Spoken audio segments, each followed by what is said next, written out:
যেখানে বিভিন্ন দেশের রাজনীতি নিয়ে সিনেমা তৈরি হয়, সেখানে আমাদের দেশের সিনেমার শিল্পীরাই রাজনীতিতে জড়িয়ে পড়েছেন। সিনেমার পলিটিক্স নিয়ে বিরক্তি প্রকাশ করেছেন অনেক নতুন শিল্পীরা। অনেকে জানান অভিনয় করতে চাচ্ছি আমরা, কিন্তু এত হট্টগোলের মাঝে কিছুই হচ্ছে না। এদিকে শাকিব খান আগে যৌথ প্রযোজনার ছবির বিরোধিতা করলেও এখন নিজে যৌথ প্রযোজনার ছবি করছেন বলে তিনি একে একে যৌথ প্রযোজনার ছবি নিয়ম নীতি না মেনেই দেশে ঢোকাচ্ছেন, এরকম একটা অভিযোগ শোনা গেল তার বিরুদ্ধে।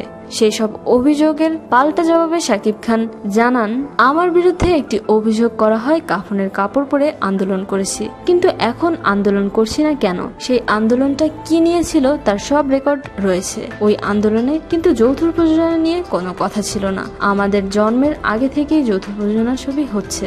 আগে যদি যৌথভাবে ছবি হলে সমস্যা না থাকে, তাহলে এখন সমস্যা কোথায়?